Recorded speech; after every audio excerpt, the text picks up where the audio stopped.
अब मैं अपनी बात रखना चाहता हूं और उम्मीद करता हूं कि आप बड़े ध्यान से सुनेंगे।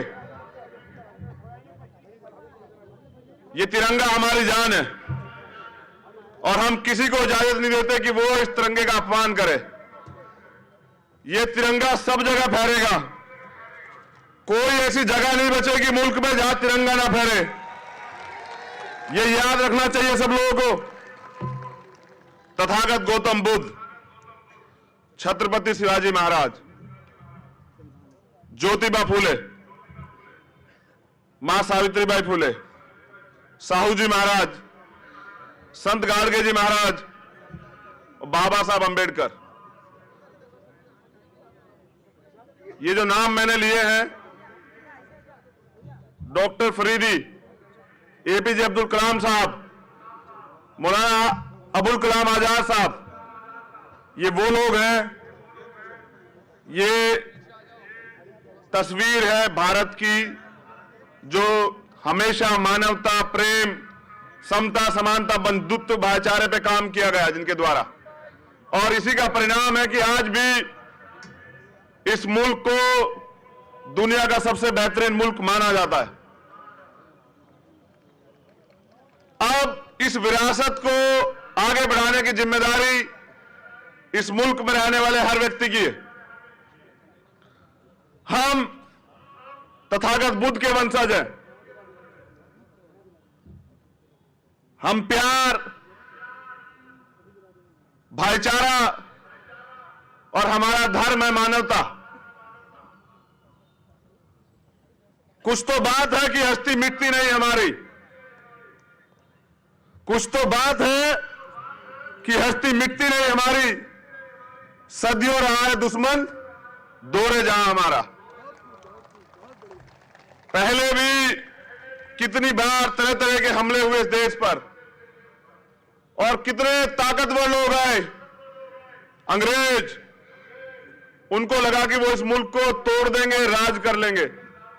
लेकिन जिस दिन इस मुल्क के मेरे प्यारे भाइयों ने, बहनों ने, बुजुर्गों ने इस मुल्क को बचाने के लिए आंदोलन का रास्ता अपनाया, तो उनको भी जाना पड़ा। जो ये कहते थे कि हम इस मुल्क पे राज करेंगे। परेशानियां कुछ दिन की होती हैं, आज भी परेशानियां हैं, मगर सलाम करता हूं आप सब लोगों को जो आंदोलन कर रहे हैं सड़क पर और पूरी दुनिया को दिखा रहे हैं कि लोकतंत्र किसे कहते हैं।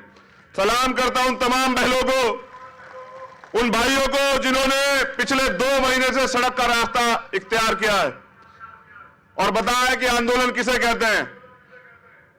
आजाद भारत में ये सबसे बड़ा आंदोलन है, और जब इतिहास लिखा जाएगा तो सुनहरे अक्षरों पे लिखा जाएगा इन बहनों का, इन भाइयों का, इन बुजुर्गों का, इन बच्चों का नाम जो मुल्क को बचाने के लिए लड़ रहे हैं। आज मनुस्मृति और संविधान के बीच संघर्ष है, और संविधान हमेशा भारी है। और ये आप जानते हैं कि संविधान की ताकत की वजह से आज बाबा साहब का बेटा यहां बोल रहा, क्योंकि संविधान इस देश को जोड़ता है, समता, समानता, बंधुत्व, भाईचारे की बात करता है, और मनुस्मृति आदमी पे आदमी के शोषण को बढ़ावा देती है।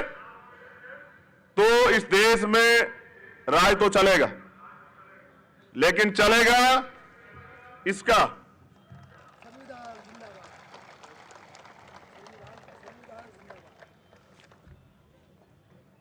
देखिए, सरकारें बदलती हैं।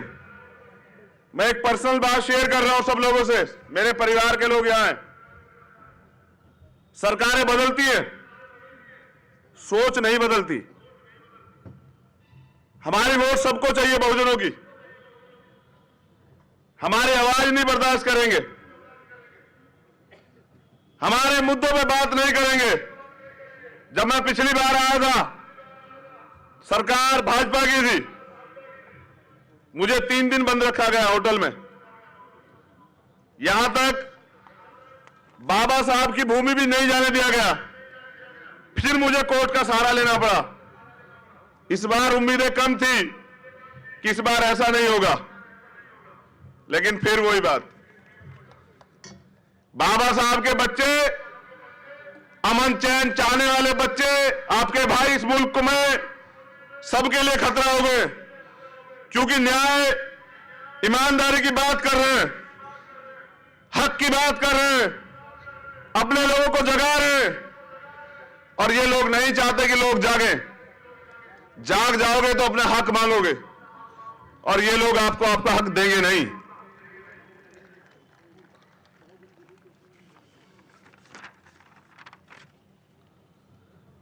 ये लोकतांत्रिक देश है, गौर से सुनना सब लोग।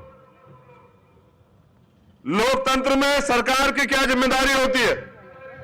सरकार की जिम्मेदारी होती है कि वो उस मुल्क में रहने वाले, उस राज्य में रहने वाले प्रत्येक व्यक्ति को, वो किसी जाति धर्म का हो, सबसे पहले रोटी, कपड़ा, छत, उसका स्वास्थ्य, उसकी शिक्षा, उसका रोजगार, उसकी सुरक्षा, ये सुनिश्चित करे। और ये सरकार की जिम्मेदारी और आम आदमी का अधिकार है। लेकिन फिर भी हम लोग आज भी असुरक्षा की भावना महसूस कर रहे हैं। इसके पीछे दोषी वो लोग नहीं है, उनका तो एजेंडा ही था कि इस देश में किस तरह से दलितों को, पिछड़ों को, आदिवासियों को, धार्मिक अल्पसंख्यकों को, सिखों को, बौद्धिस्टों को, ईसाइयों को, मुसलमानों को सताया जाए, उन्हें इस मुल्क में दोयम दर्जे का नागरिक बना के रखा जाए, उनके अधिकार छीन लिए जाए। इसी साजिश का बड़ा नतीजा है सीए, एनआरसी और एनपीआर। लेकिन यह मुल्क की समझ में आ चुका है, तो वास्तविक लोकतंत्र तो दिखाई नहीं दे रहा है। लोकतंत्र में तो अभिव्यक्ति की आजादी है, लोग अपनी बात रख सकते हैं। आर्टिकल 19 है, आप सरकार द्वारा बनाए गए किसी कानून का समर्थन नहीं करते, आप सुप्रीम कोर्ट द्वारा दिए गए किसी निर्णय का समर्थन नहीं करते, तो राइट टू प्रोटेस्ट है। और माननीय न्यायालय ने, सर्वोच्च न्यायालय ने भी इस बात को सीए, एनआरसी, एनपीआर पर जो प्रोटेस्ट हो रहे हैं, प्रोटेस्टरों के लिए बात कही है कि आप अपने प्रोटेस्ट जारी रखें। मगर सरकारें क्या कर रही हैं? हक की बात करने के लिए सभाएं होती हैं तो नहीं होंगी। अगर सड़क पर आएंगे, आंदोलन करेंगे तो लाठियां मिलेगी, गोलियां मिलेंगी, मुकदमे मिलेंगे, जेल मिलेगी। लेकिन इनकी समझ में यह नहीं आ रहा कि जो लोग मुल्क को बचाने निकले वो सर पर कफन बांध कर निकले, ना वो लाठी से डरते, ना वो गोली से डरते, ना वो मुकदमों से डरते, ना वो जेल से डरते। और जिन्होंने पहले कुर्बानियां दी है वो फांसी से भी नहीं डरेंगे। आने वाला वक्त ऐसा होगा कि आप चलाओ लाठी, आप चलाओ गोली, आप लगाओ मुकदमे, हम अपने मुल्क को बचाने के लिए कुर्बान हो जाएंगे। लेकिन उफ नहीं कहेंगे। हमने सीखा अपने महापुरुषों से कि ये मुल्क हमारा है, इसको बचाना भी हमें है, इसको आगे बढ़ाना भी हमें। अब जब परमिशन नहीं होगी फिर न्यायालय जाना पड़ेगा, फिर कोर्ट से परमिशनें मिलेंगी। अब 8 घंटे की आजादी मांगी थी, मगर माननीय न्यायालय ने 3 घंटे की दी। हम न्यायालय का सम्मान करते हैं, 3 घंटे बहुत हैं। गुलामी के 100 साल और स्वतंत्रता के आजादी का 1 घंटा, 3 घंटे बहुत है मेरे लिए।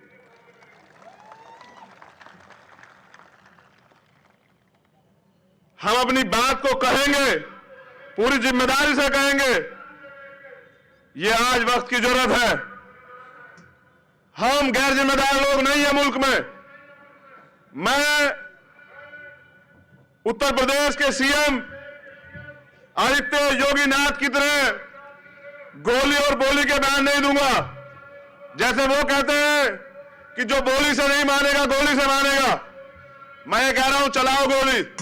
कल बंद है हमारा भारत बंद किया हमने आरक्षण और सीए, एनपीआरसी, एनआरसी और एनपीआर को लेके। आप चलाओ गोली, मारो हमारे निर्दोष लोगों को।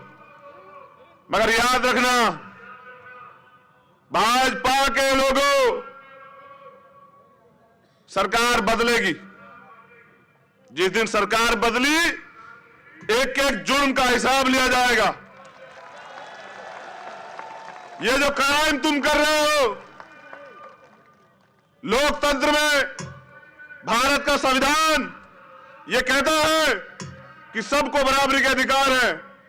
क्राइम करने वाला चाहे आम आदमी हो, चाहे प्रशासन का व्यक्ति हो, चाहे शासन का व्यक्ति हो, चाहे कोई मंत्री हो, चाहे गृह मंत्री हो, मुख्यमंत्री हो, चाहे वजीर आजम हो, जो क्राइम करेगा सजा जरूर मिलेगी।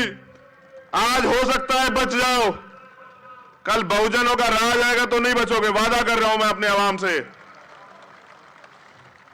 क्योंकि असली मालिक जनता है और जनता है सड़कों पर है।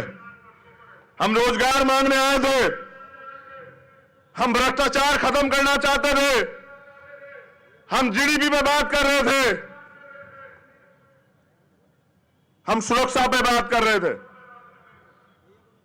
हम एजुकेशन पे बात कर रहे थे, लेकिन इन्होंने पूरे मुल्क को नोटबंदी की तरह सड़क पर लाके खड़ा कर दिया। इसके पीछे एकमात्र उद्देश्य यह है कि जो एंटी बीजेपी है देश में, उसकी वोट बंदी करनी है, उसके वोट का अधिकार छीनना है। मगर मैं याद दिला देना चाहता हूं इस मुल्क के हर एक व्यक्ति को कि बाबा साहब ने वोट का अधिकार या कॉन्स्टिट्यूशन में मिला एससी एसटी ओबीसी को रिजर्वेशन या समानता का अधिकार या अभिव्यक्ति की आजादी बड़े संघर्ष से दिलाई। उन्होंने आगरा में 18 मार्च 1956 को एक भाषण दिया था। यह मैं अपने लोगों से भी कह रहा हूं, जय जयकार करने से काम नहीं चलेगा। जय भीम का नारा महाराष्ट्र ने दिया, आज पूरी दुनिया में गूंज रहा है। मैं कहना चाहता हूं, चित्र नहीं पकड़ना है, चरित्र पकड़ना है। बाबा साहब ने संघर्ष किया, बलिदान दिया, तो बाबा साहब ने यह कहा 18 मार्च 1956 को आगरा में कि मुझे मेरे पढ़े लिखे लोगों ने धोखा दिया। दुखी मन से, तड़पते हुए, और यह भी कहा कि मैं बड़ी मुश्किल से इस कारवा को यहां तक लेकर आया हूं। अगर आप इसे आगे नहीं बढ़ा सकते तो इसको पीछे मत जाने देना। आज कारवा लुट रहा है, आज समय है, आओ सड़क पर। क्योंकि मान्यवर साहब काशीराम ये कहते थे कि जब आप संसद में बहुमत में ना हो तो सड़क पे बहुमत में रहना, जिससे कोई भी सरकार तानाशाना हो। जैसे आज की सरकार हो गई है, जो मन आता है कानून बना देते हैं, जनता की परवाह नहीं करते। मुझे कहा गया है, जब मैं दिल्ली की जामा मस्जिद से इस कानून के खिलाफ आंदोलन करने आया, तो जब मुझे बेल मिली तो मुझे कहा गया माननीय न्यायपालिका द्वारा कि चंद्रशेखर, आप देश के वजीर आजम का सम्मान करें। करूंगा सम्मान, क्योंकि बाबा साहब के बनाए संविधान की संवैधानिक कुर्सी पर बैठे हैं वो। लेकिन मैंने भी ये कहा, देश के वजीर आजम को भी कहिए कि वो देश की जनता का सम्मान करे, वो देश के संविधान का सम्मान करे। अगर वो ऐसा नहीं करते तो मुझसे सम्मान की उम्मीद न रखें। ये जनता है, ये नहीं चाहती ऐसे कानून सीए एनपीआर एनआरसी जैसे। ये जनता है, ये मुख्य विकास की मुख्य धारा में आके अपने देश को आगे बढ़ाना चाहती है। मगर आपके एजेंडे हम समझ रहे हैं, और ये भी समझ रहे हैं ये मुल्क किसी के बाप का नहीं है, ये सब लोगों का मुल्क है। और मुझे सभा करने से यहां कोई नहीं रोकेगा। मैं कहूंगा अपनी बात, और देश के हर कोने में जा कहूंगा। ये जिम्मेदारी आज जो भरोसा मेरे लोग मुझ पे करते हैं, उसको आगे बढ़ाने की जिम्मेदारी मेरी है।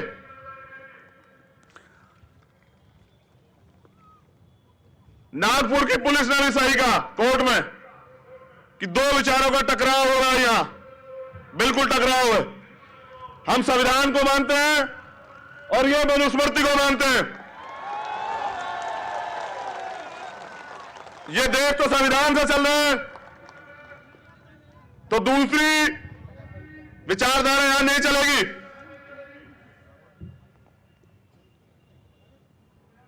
देश में ये मनुवाद तभी खत्म होगा जब आरएसएस पे बैन लगेगा। जब तक यहां इस पे बैन नहीं लगेगा तब तक ये नहीं होगा। हम ये भी जानते हैं कि बीजेपी को आरएसएस चलाता है, तभी बीजेपी के वजीर आजम यहां आते हैं आरएसएस प्रमुख के सामने और ऐसे हाथ खड़े होकर बताते हैं कि हमने क्या क्या किया। बात संविधान की करते हैं और एजेंडे मनुस्मृति के थोपते हैं। मैं सुझाव देता हूं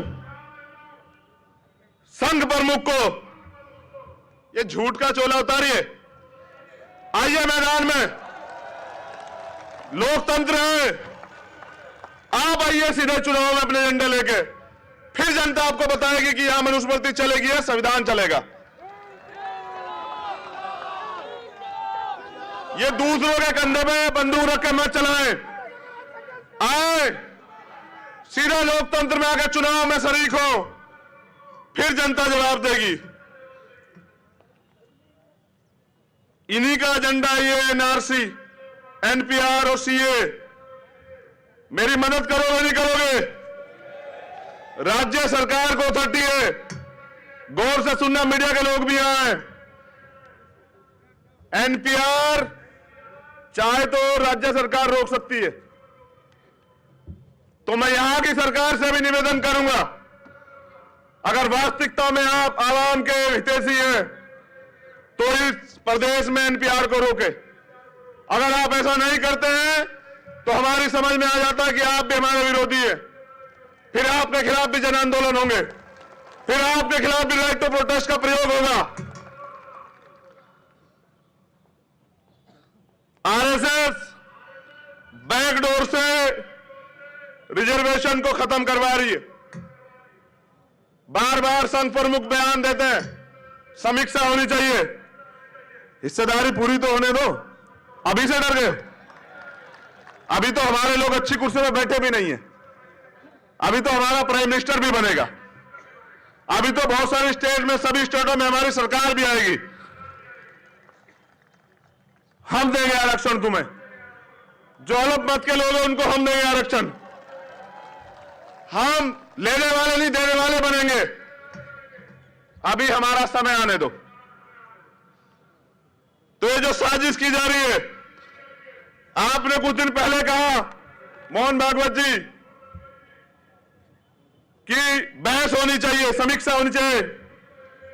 मैं आपको चुनौती देता हूं, मैं आपको चैलेंज करता हूं, आप कीजिए बहस।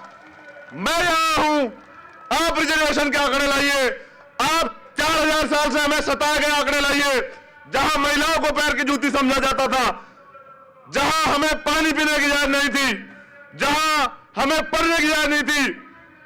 ये तो शुक्र मानिए, एहसान है राष्ट्रपिता ज्योतिबा फूले का, मां सावित्रीबाई फूले का, मां फातिमा शेख का, कि उन्होंने पहले स्कूल खिलवाए, अपनी जमीनें देके और हमें पढ़ने का अधिकार मिला।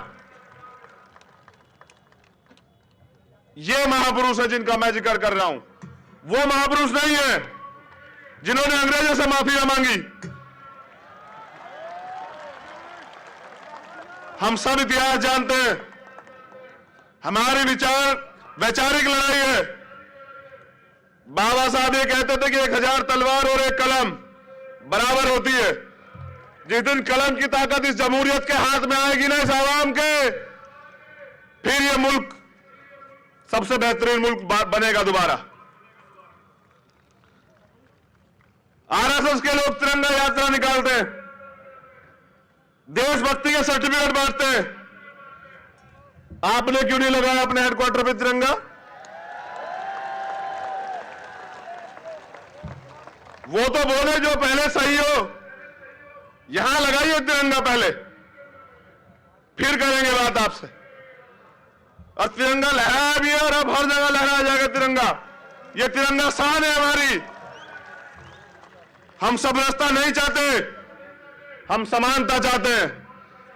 हम सुरक्षा नहीं चाहते, हम अधिकार चाहते हैं। मैं नागपुर की धरती पे बताने आया हूं, ये दीक्षा भूमि की धरती है, ये बुद्ध की धरती है। बहुत हुआ, हर सब्र की एक सीमा होती है। अब हम सड़कों पे आएंगे, अपने अधिकार छीन के लेंगे। ये लोकतंत्र है, जो जनता चाहेगी वो होगा। और इसका परिणाम कल 23 फरवरी को संत गाडगे जी महाराज की जयंती पे पूरे देश में ऐतिहासिक बंद करके हम दिखाएंगे कि हम इस देश में अपने अधिकारों पे कुठाराघात नहीं होने देंगे। हम इस देश में CAA NRC जैसे कानून नहीं लागू होने देंगे।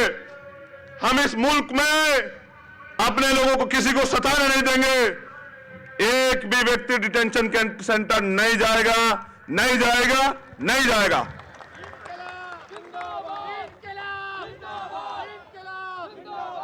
इनकलाब आएगा, मनुवाद हारेगा, अंबेडकरवाद जीतेगा, बाबा साहब के संविधान की जीत होगी, फिर भारत प्रबुद्ध भारत बनेगा।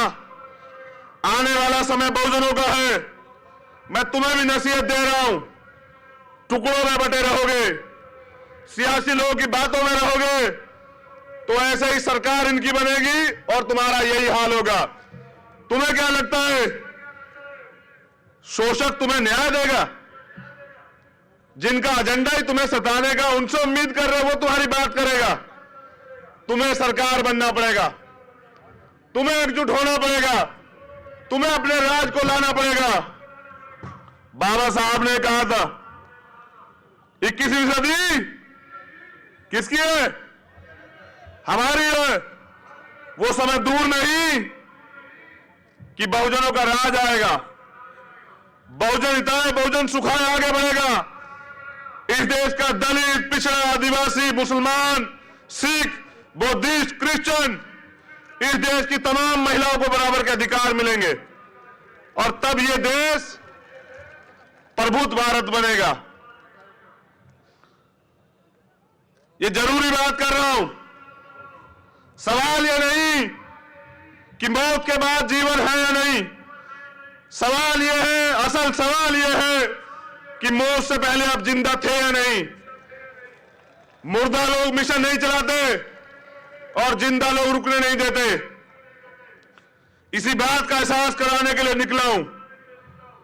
और जैसा मैंने कहा, जान तो एक दिन जाएगी। अब यह मुझे तय कर रहा है कि गुलाम बनकर जीऊंगा या आजाद जीऊंगा। जैसा मैंने कहा, गुलामी के 100 साल और आजादी के 3 घंटे, ये 3 घंटे मुबारक हैं। लेकिन आजाद जिया था, आजाद मरूंगा। और मैं ये भी बता दूं कि हम यहां गुलामी सहने के लिए नहीं पैदा हुए। हमारा जन्म यहां राज करने के लिए हुआ है। इस देश में ये जो कमजोर तबके के लोग हैं, ये राज करेंगे। इस देश में मानवतावादी राज आएगा और ये जीतेगा। ये दोनों हाथ से देख लो, ऐसे ये देखो, ये जीतेगा। और जिस दिन ये पूर्ण रूप से लागू होगा, एक भी नागरिक को सुरक्षा की भावना नहीं रहेगी। मैं ये भी कह देता हूं, मुझे कहने में कोई बुराई नहीं है। शुक्रिया अदा करना चाहिए देश में तमाम लोगों को, अपने मुस्लिम भाइयों का, अपनी बहनों का, अपनी बच्चियों का, अपने बुजुर्गों का। क्यों? ये जान लो, इसलिए करना चाहिए कि 3 तलाक पे बाहर नहीं आया था मुसलमान इस देश में। 370 पे बाहर नहीं आया था इस देश में मुसलमान। बाबरी मस्जिद पे बाहर नहीं आया था इस मुल्क की एकता के और मुल्क के संविधान के और न्यायालय के साथ खड़ा रहा। लेकिन जब इस मुल्क के संविधान को खतरा हुआ, उनकी नागरिकता को खतरा हुआ, जब फिर इस मुल्क से उन्हें हटाने की बात आई तो सबसे पहले वो सड़कों पे आया। इसलिए मैं सलाम करने के लिए आप लोगों को यहां आया हूं। और कितनी जगह आंदोलन चल रहा है, जैसा मैंने कहा कि पूरे मुल्क में आजाद भारत में ऐसा आंदोलन कभी नहीं हुआ। अब मैं कह देना चाहता हूं कि आंदोलन तब खत्म होगा जब इस मुल्क से ऐसे काले कानून खत्म हो जाएंगे और इस मुल्क में इन कमजोर तबके लोगों को बराबर के अधिकार मिलेंगे। अब हम काम करेंगे कि संख्या के आधार पर देश में आरक्षण लागू हो। एससी, एसटी, ओबीसी, माइनॉरिटी के लोगों को उनकी आबादी के हिसाब से जो बाबा साहब के सामाजिक न्यायिक मूल्यों का सिद्धांत था, सामाजिक मूल्यों का, कि उनकी आबादी के हिसाब से उनको अधिकार मिले। अब हम प्रयास करेंगे इन कमजोर तबके लोगों को जोड़ के इनको इनके अधिकार दिलाएं। फिर इस मुल्क में पता लगेगा कौन मेरिट वाला है और कौन मेहनत वाला है, कौन आगे बढ़ेगा और कौन पीछे रहेगा। मुझे सुनने के लिए बहुत बहुत शुक्रिया। जैसे न्यायपालिका का आदेश है, मैं तो मान रहा हूं, लेकिन जब सबरीमाला पे आदेश आता है, ये आरएसएस बीजेपी वाले नहीं मानते, क्योंकि इन्होंने कभी संविधान को स्वीकार ही नहीं किया। ऐसे ही इन्होंने तिरंगे को स्वीकार नहीं किया। अब इन्हें करना पड़ेगा। 23 तारीख को बंद है। मैं चाहता हूं कि मुझे दोनों हाथ उठा के बताएं, सहयोग मिलेगा या नहीं मिलेगा? मिलेगा या नहीं मिलेगा? मिलेगा या नहीं मिलेगा? चलिए, मैं भी कल महाराष्ट्र में ही रहूंगा कहीं ना कहीं, और देखता हूं कि सरकार कब तक ये काले फैसले वापस नहीं लेती, काले कानून वापस नहीं लेती। जय भीम, जय भारत, जय संविधान। बहुत बहुत शुक्रिया, बहुत बहुत धन्यवाद। आप सब लोगों के लिए मंगल कामनाएं।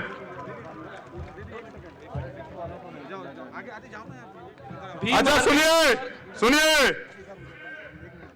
एक बार इतनी जोर से नारा लगाओ कि दिल्ली तक आवाज जाए। कुछ लोग यहां जय भीम सुनना नहीं चाहते, उनके एजेंडे में नहीं है। सुना दे उनको जय भीम, सुना दे क्या? जय भीम, कार्यालय तक आवाज जानी चाहिए। जय भीम, जय भारत, जय भीम, जय भारत। सब्सक्राइब करिए हमारा चैनल लोक समाचार और बेल आइकन दबाना ना भूलें ताकि लेटेस्ट वीडियो सबसे पहले आप तक पहुंचे।